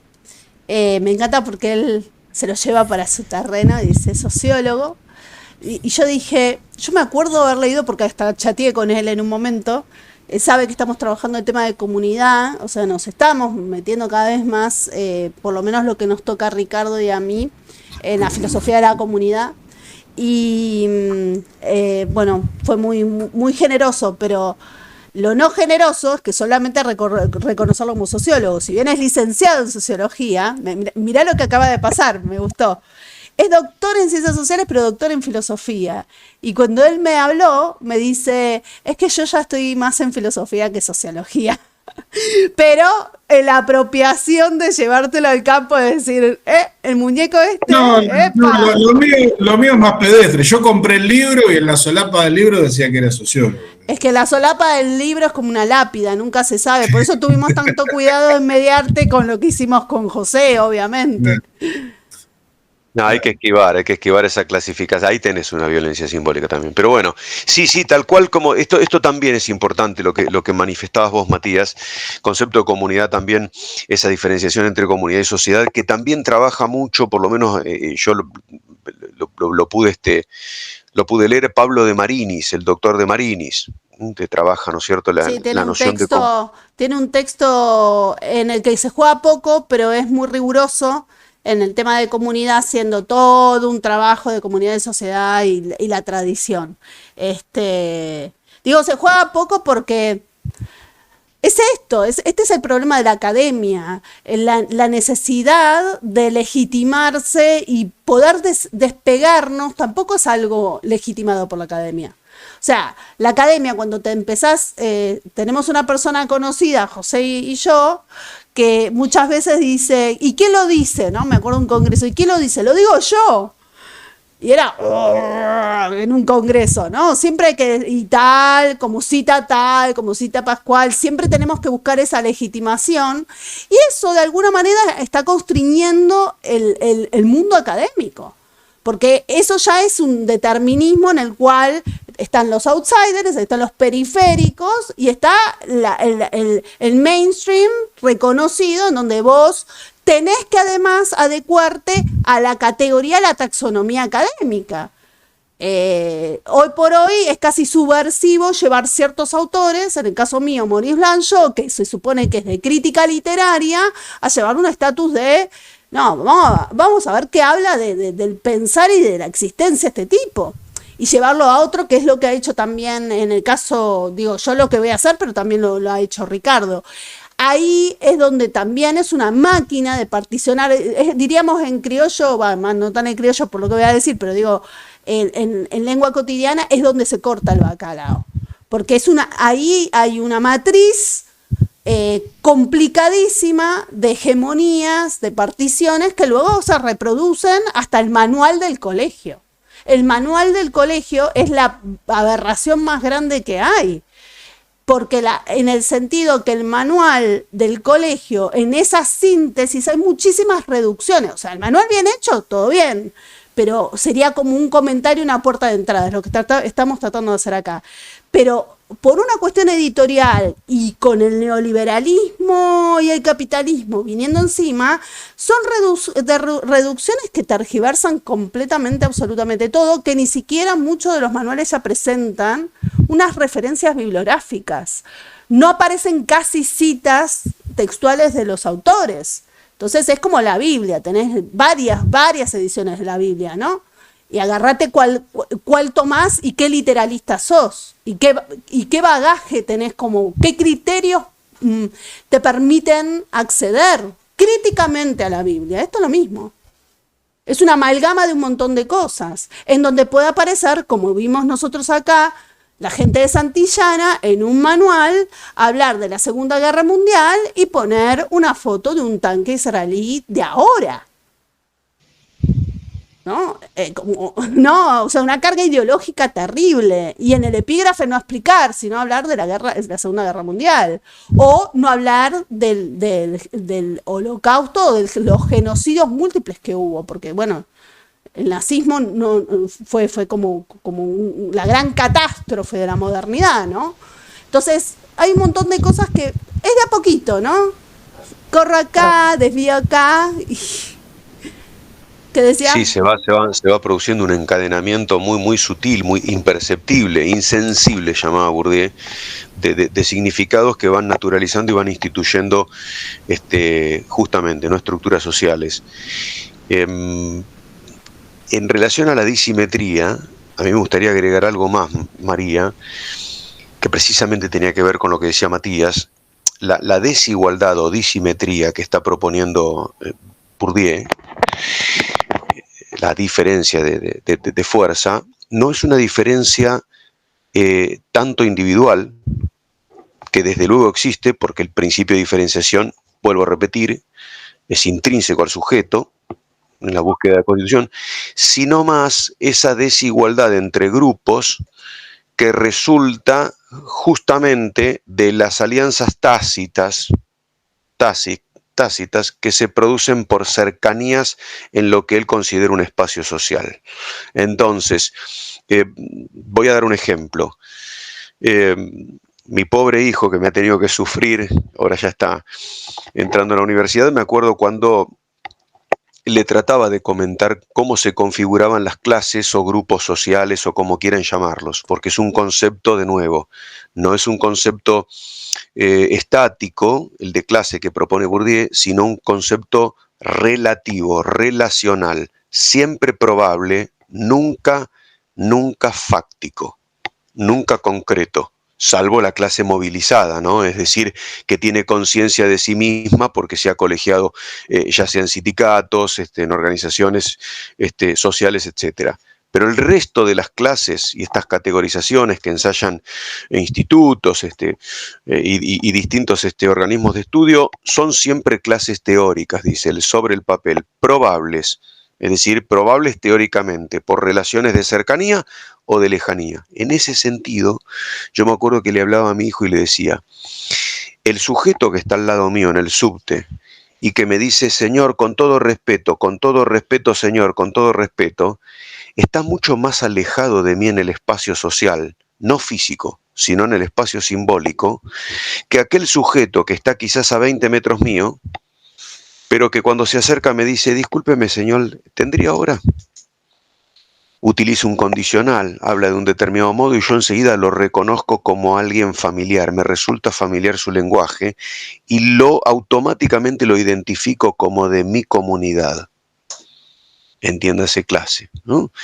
Importante esta asociación entonces, porque va a haber una natural tendencia a buscar prestarle atención, a buscar platicar más, a buscar compartir espacios y tiempos con aquellos que encuentro más próximos a mí, por su manera de vestir, por su manera de actuar, por su manera de mirar, por su manera de hablar, que aquellos que encuentro más distantes. Ahí entonces también se va generando esa disimetría, ya no individual, sino social, de alianzas prácticas, no planificadas, prácticas, se van dando. Sí, dijiste que me parece interesante lo relacional, que es relativo a, pero no fáctico. Entonces, eso también genera un cierto dinamismo y fluido a la conceptualización que me parece que está acorde ya con despegarse del estructuralismo primero, ¿no? Totalmente. En mucho sentido. Vamos a Capital y así, si lo podemos hacer como en 5 minutitos, y después voy a agregar, voy a hacerte otra pregunta más cortita y con eso terminaríamos. Bueno, el Capital, desde el momento en que hablamos de diferentes temas en el mundo social, diferentes temas en los que nos inscribimos para tratar de legitimar, imponer una posición relativamente dominante. Nos inscribimos en un tema, en el lenguaje, en la matemática, en la historia, en la economía, es decir, en el campo económico, en el campo lingüístico, en el campo artístico, etcétera, etcétera, etcétera. Desde el momento en que nos inscribimos en ese campo, para poder ocupar una posición favorable, tenemos que estar abrazando una determinada propiedad, un determinado bien, mercancía o capital en ese campo que por consenso más práctico que racional, es decir, más tácito que planificado, por consenso, ese capital estaría imponiéndose como una legitimidad. Volví a Weber, ¿no? Una legitimidad. Vamos a dar ejemplos para que se pueda entender. Marx hablaba de capital, lisa y llanamente, a secas, y se refería a el conjunto de elementos de producción materiales. Bourdieu va a decir, el mundo se divide en dos grandes ámbitos, el mundo social, ¿no? el material económico y el cultural, ¿sí? Es decir, el del sentido. En ambos hay poderes que legitiman posiciones con prerrogativas. En el caso del ámbito cultural, será entonces no el capital marxista, el capital material económico, sino un capital cultural. A su vez, dentro de este mundo cultural, con un capital cultural, hay submundos o subcampos culturales con sus respectivos subcapitales culturales. Por ejemplo, el campo de la literatura, el campo de los gramáticos, que no es lo mismo que el de los literarios, más observantes y vigilantes de la lengua, como la RAE, el campo del arte visual, el campo del arte teatral, el campo de la ciencia, y dentro de la ciencia, a su vez, de la ciencia fáctica o natural, y el de la ciencia social, el campo de las humanidades, etcétera, etcétera, etcétera. Cada uno tratando de imponer como legitimidad su propio capital. Quizá, por ejemplo, el compañero de María que le decía que él ya no era más sociólogo, sino que se sentía más filósofo, está buscando ahora cruzar de campo, cruzar de temática, dejar de luchar por el capital sociológico dentro del campo sociológico, subcampo del campo cultural, y empezar a inscribirse en el combate filosófico, tratando entonces de apropiarse y de acumular capital filosófico. Esta es la noción de capital que él propone y que es inherente al concepto de campo. Todo campo supone un capital por el que entran en lucha los grupos que aceptan ese campo como una dimensión de la existencia que permite posiciones dominantes y dominadas. ¿Hay alguna manera de salir de ese materialismo? A ver. Primero pensé que es un hijo de la modernidad completo, en todo aspecto este señor, que está muy bien. Me encantó porque en un momento pasó de ser Bourdieu a ser Pierre, o sea, ya está al lado, ¿no? Está instaurado el concepto de capital en tanto hay una pertenencia de algo concreto, ¿no? De algo concreto porque no solamente es reconocible por el sujeto, sino por los otros, ¿no? Es colectivo. Es colectivo.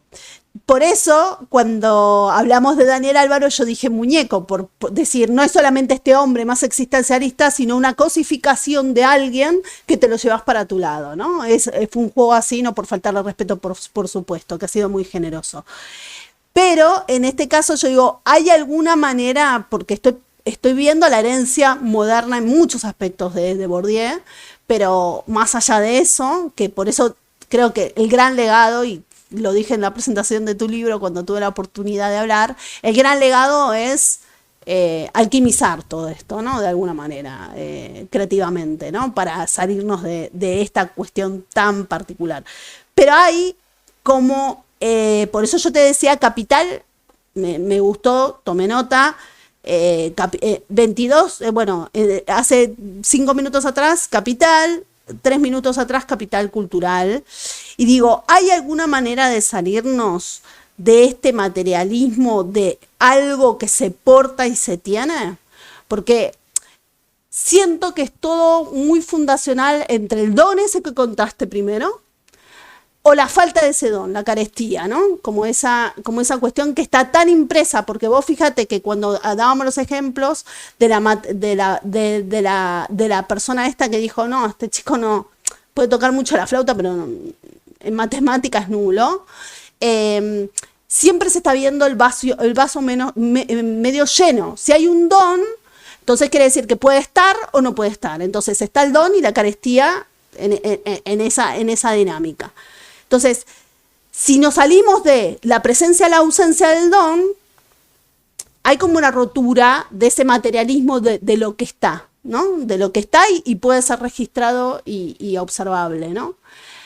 ¿El capital simbólico se corre de esto o seguimos en esta como reproduciendo este concepto o trasladándolo? Porque yo veo como que, además en su estructura, a medida por cómo lo estabas relatando, que yo por eso me encanta tenerte con esta posibilidad de preguntarte porque vas hilando como una centralidad y de ciertas derivas de conceptos, ¿no?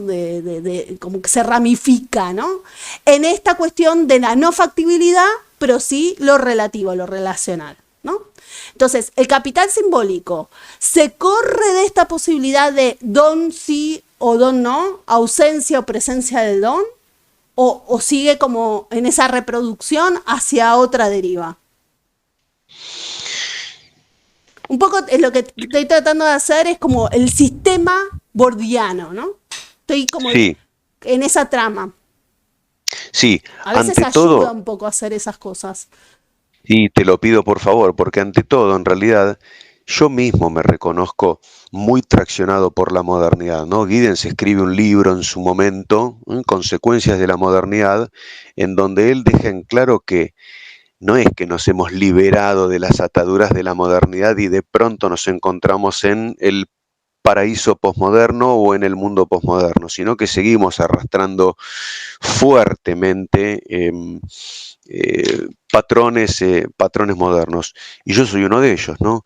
Qué sé yo, estoy acá, estoy casado con mi mujer, soy monógamo, tengo mis hijos, quiero que mi hijo estudie, mi cabeza está arriba, mi cuerpo abajo, es decir, tenemos locus de los que nos cuesta salir. Primer punto, ¿no? Con lo cual, ahí llega mi límite. Ahora, a mí me parece que el capital simbólico es un elemento el que propone Bourdieu, el que propone Bourdieu, y desde la noción, desde la noción que yo tomo de él, ¿no? La interpretación que yo hago de ese capital simbólico, es un concepto que está transitando ese gris entre una modernidad y una posmodernidad. ¿En qué sentido? Y bueno, para empezar, el capital simbólico no se puede mensurar. Es el menos mensurable de todos los capitales. Por eso se abraza tan fácilmente con el capital cultural o con el capital lingüístico. Él va a decir que la forma menos reprochable de acumulación es la de acumulación cultural. Si la persona tiene cultura, si la persona estudia y es desprendido materialmente, es digno, es legítimo y tiene derecho a tener prerrogativas, algo que él va a calificar de epistemócratas o epistemocentrismo, para contraponerlo al término de aristócrata. Entonces va a decir, cuidado. Por un lado tenemos los dominantes que gozan lamentablemente de menos legitimidad, porque acumulan elementos materiales e históricamente, incluso por tradiciones ya bíblicas, ¿no? Religiosas, de nuestras religiones de libro.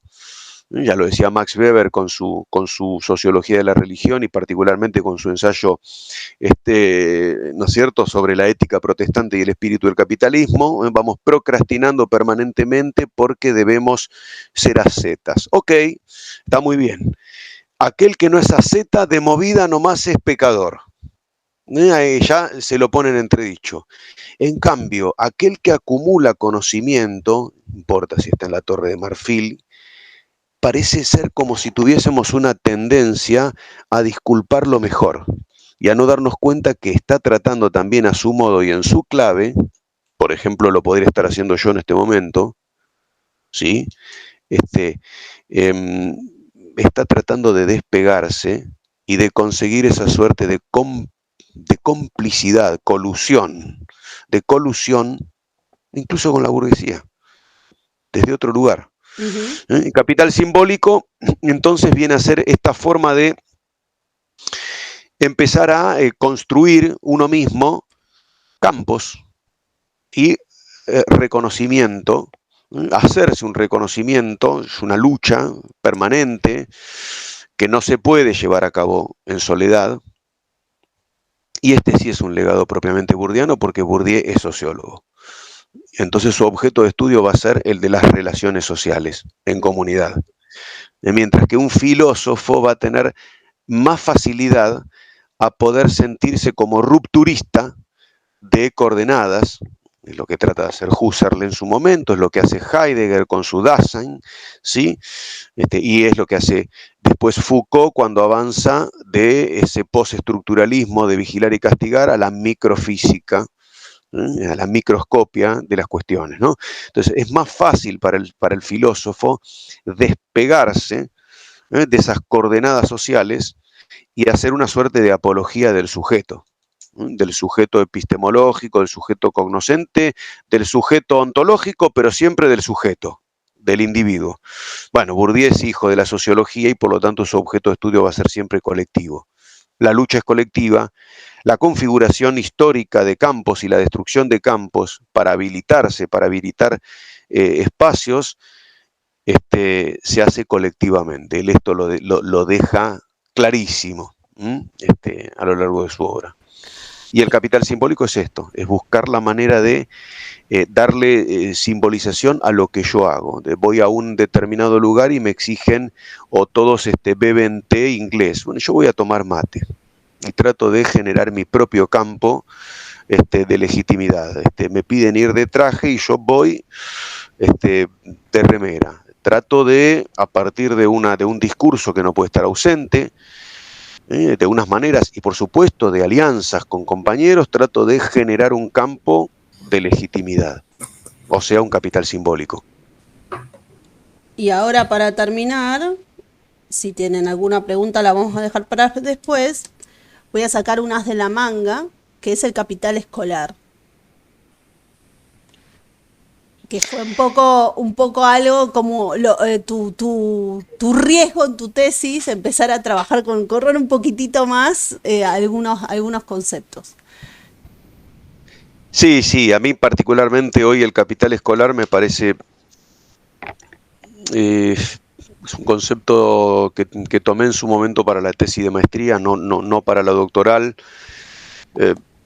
Son ensayos que hace, por eso había arrancado la charla de hoy advirtiendo y proponiendo, ¿no? La necesidad de permanentemente dialogar con el autor, con el que fuese, ¿no? Una invitación que nos hace Jacques Rancière ya con El maestro ignorante, ¿no? Es decir,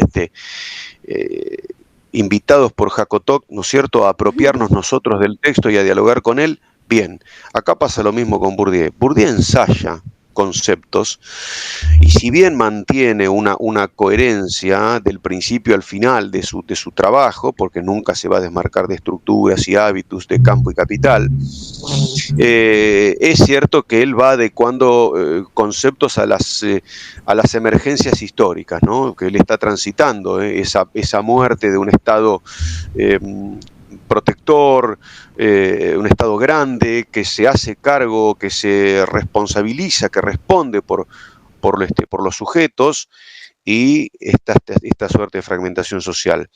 Entonces, ese concepto de capital escolar es un ensayo más de él para tratar de entrar en un nuevo mercado, un nuevo campo que está dentro del campo más amplio que lo subsume y que es el mercado cultural.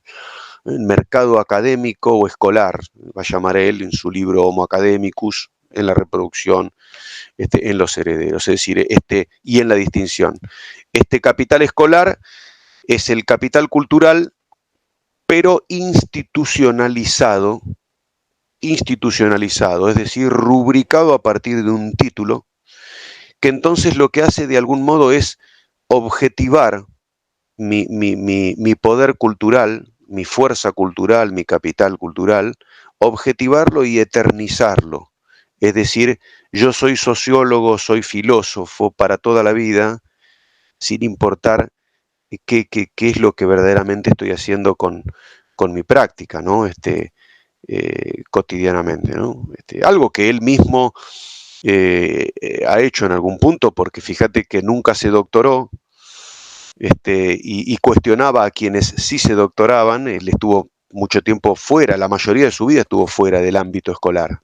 Escolar entendido en un sentido amplio, no es decir académico, ¿no?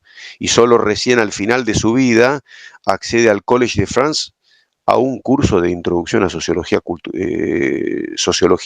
introducción a la sociología, es decir, nada para un monstruo como él. Siempre estuvo afuera, entonces desde afuera se puede ver mejor, y acusó tienen un capital escolar, una suerte de ficción legitimadora de no otra cosa que un corpus de conocimientos. Todos los tenemos, pero en el caso de ellos está cristalizado como capital cultural institucionalizado o capital escolar. Doctor, a mí dígame doctor. No, pero no sabe, yo sé mucho de filosofía. ¿Tiene el título? No. Usted es un aficionado. Ese es el peso del capital escolar, ¿no? Sí, o por ejemplo la legitimación de los abogados en llamarse doctores, utilizando una tradición antigua, pero como se sabe y cada vez más que es muy importante una aptitud memorística, yo creo que es una manera de decir, bueno, si memorizamos leyes, tenemos un montón de libros que son sumamente arbitrarias y ambiguas y además coyunturales, pero somos doctores y hacemos unos análisis. Porque viene de doctor de la ley, o sea, es totalmente del judaísmo, o sea, no le encuentro otro sentido para que se llamen doctores, ¿no? Esto me lo atribuyo, doctores en ley. ¿Algo más que quieras como para redondear en estos 2 minutos de radio? O preguntas de Debbie, Mati, no sé. Voy a aclarar las circunstancias de los compañeros que están y compañeras que están en Argentina. Están en momento de censo en Buenos Aires, entonces cada 2 por 3 vemos que alguno, censo, y se tiene que ir a atender o lo que sea, pero es por eso que hay momentos que están así. Agradecerles también a los 3 que están ahora en Buenos Aires. Que yo porque la tengo a mi mujer, que pobre se iba a salir a caminar y se quedó porque si salía me iban a llamar a mí del censo, iba a tener que, entonces se quedó, así que bueno, ahora tendré que, perdón, voy a corregir, y yo sería su hombre entonces, pues si no mi mujer, de algún modo estoy Sí. Ahí está la violencia simbólica como estructura que opera por debajo del nivel de la conciencia, ¿no? Y siempre en propiedad, qué raro. Mati, ¿alguna pregunta? Débora, ¿alguna pregunta? José, ¿algún...? No, pregunta no. Tal vez me quedé pensando en lo que hablabas de la modernidad. Yo personalmente estoy con Bauman y con Lipovetsky. O sea, yo creo que seguimos en la modernidad, pero una modernidad ultra radicalizada. Fíjate que la manipulación genética de los alimentos, el tema del avance sobre el genoma humano, digo, eso es mismo esta cuestión de los cambios en la identidad de género, ¿no? Es ¿cómo te puedo decir? Por un lado es la emancipación, el individuo se sigue emancipando de determinadas determinaciones, de ciertas determinaciones naturales, biológicas, y por otro lado se consagra el predominio de la ciencia y de la técnica sobre la naturaleza, que genera desastres a su vez, ¿no? El ecosistema, la contaminación, bueno, no sabemos si los alimentos que estamos consumiendo generan cáncer o no. Sí, la aniquilación. Bueno, entonces digo, es la consagración del proyecto moderno que arranca en el siglo XVI con la conquista, la proyección de Europa sobre el resto del mundo. Ahora estamos como en un nivel ultra de eso, ¿no? De esa modernidad que se empezó a cocinar en el siglo XVI. Así que digo, más que sentirnos traccionados por determinadas instituciones que vienen de la etapa anterior de la modernidad, en realidad lo que estamos viviendo es una ultramodernidad, ¿no?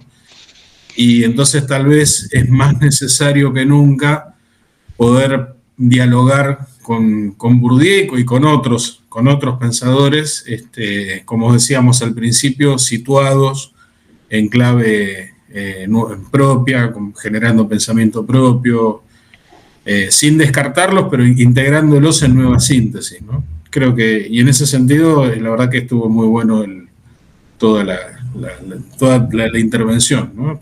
Sirvió mucho para poder mirarlo a Bourdieu. Yo siempre fui uno de los que lo encasilló en el reproductivismo, pero bien, porque decía, bueno, qué bueno el tipo que analiza cómo se reproducen los mecanismos de dominación, pero también al hacer ese análisis propone una crítica, ¿no? Y si propone una crítica es porque apunta a desarrollar otro tipo o no sé si él se proponía desarrollar otro tipo de práctica, pero a nosotros nos brinda herramientas para poder pensar en otro tipo de práctica. Así que en ese sentido, muy bueno y bueno, gracias. A mí No, gracias a vos. ¿Sabés que me quedó como algo, un poco tomar el testimonio de Matías de que cuando uno lo utiliza instrumentalmente o lo lee o lo que sea, hay como un punto de reducción, simplificación de los autores, ¿no? Y lo que veo es que hay como una pequeña difracción en capas. O sea, estoy viendo como que trabajan diferentes profundidades. O sea, no solamente transversalmente con una evolución conceptual, sino con una difracción de diferentes dimensiones. Y eso hace que es como la misma cuerda, pero en diferentes lugares de traste. Entonces hay como mayor variedad armónica, ¿no? Entonces hay algo ahí que empecé a escuchar ahora. Bueno, yo tuve la suerte de leer el trabajo de José desde la cuestión de metodológica, no como la idónea de Bourdieu ni mucho menos, y así todo todavía tengo preguntas y demás, pero eso es lo que ahora pude sintetizar, ¿no? Que como que vi estas capas, sin llegar a una arqueología, pero sí dimensiones sociales y simbólicas, y eso hace como que haya otros colores, aparezcan otros colores. Eso me pareció bien. Te interrumpí, Debbie. No, sí, estoy viendo lo que vos decís, Maru, y está muy interesante, está muy claro. Yo me había quedado con Bourdieu en la facultad, allá lejos hace tiempo. Me sigo preguntando esto del desmascaramiento. ¿Estoy inventando una palabra? No. Esto es como hackear o cómo desinstitucionalizar o cómo salir, ¿no?, de todo esto. Es que creo que es nuestro desafío, lo del capital escolar es tal cual, está buenísimo, me hizo acordar al currículum oculto también, ¿no?, que se dan las escuelas, tiene algo que ver con eso, pero todo una relación con eso. Y obviamente agradecerte y que es re interesante para seguir viéndolo y pensándolo juntos. Así que gracias. Sí. En refresh y pensar de esta manera. Y esto, como vos decís, estar consciente permanentemente de nuestras violencias cotidianas, sutiles, porque son muy sutiles y hasta cuando uno habla también uno mismo se da cuenta de... Ahí me viste, ahí me escuchaste. No, pero uno también lo siente, también lo veo en mí. Esto como uno lo tiene tan internalizado y como que uno permanentemente tiene que estar como viéndose de afuera, ¿no? Y poniéndose en ese ejercicio de decir, no, por acá no es. Sí, como cuesta salir de la modernidad. De las instituciones y el peso de las instituciones. Y por eso el socioanálisis tiene que ser además colectivo, ¿no? Cuando Matías hablaba de comunidad, ¿no? Yo hablando con compasión con mi hijo, de algún modo yo encuentro en él, cuando me interpela, encuentro esa suerte de autocombate que yo mismo trato permanentemente de hacerme, cuando por ahí él me dice, mira, voy a discutir con vos, papá, pero no me discutas epistemológicamente como si estuvieses hablando entre doctos, porque entonces lo que estás tratando de hacer es desmarcarte de la cuestión verdadera, y me sorprende, ¿no? Un mocoso de 18 años que me diga esto. Digo, ¿de dónde salió este pibe, no? Entonces en algún punto ahí está esa lucha colectiva que por ahí uno no alcanza a ver en el momento presente y necesita de otro, ¿no? Que le diga, momento, cuidado porque estás reificando a Marx, cuidado porque estás efectuando acá una reducción con el aspecto de modernidad, con el aspecto disciplinar, con el aspecto de capital, etcétera, etcétera, ¿no? Con el que fuese. Y con respecto a los autores, tuve una sola docente que en la facultad que creo que decía que ella no nombraba autores, porque de tanto que leyó en su formación, como que ya los tiene incorporados y lo hace propio. O sea que una sola tuve que dijo eso, y no nombraba autores, hablaba de sí, de sus relaciones y cómo ella misma pensaba con todo lo que fue, ¿no?, en su trayectoria. Y fíjate, el género académico, una de las cuestiones que tiene todo el tiempo hay que estar haciendo referencia, ya sea directa o indirectamente. Y si no, están las sospechas, así como decía José, acá huele un poquito a Foucault, acá huele, o sea, eso hasta estaría bien porque es una tradición y creo que yo manejo la cita como un agradecimiento. Sin ese diálogo interno con el autor no podría estar proponiendo lo que estoy proponiendo. Bueno, propongo poco, ¿no? Creo que todavía estamos en un estadio y lo hago extensivo, todavía ninguno eureka, ¿no? Estamos muy lejos de eso, pero el movimiento permite que en algún lado, como colectivo, salgan algunos por aquí, ¿no?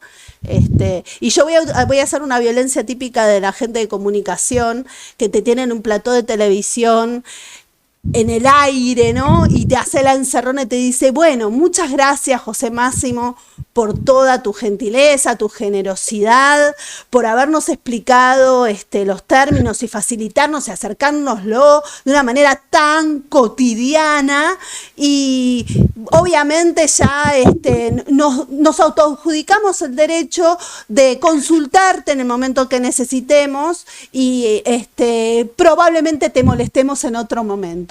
Muchas gracias y vamos a los sponsors. Y con esto cerramos la charla.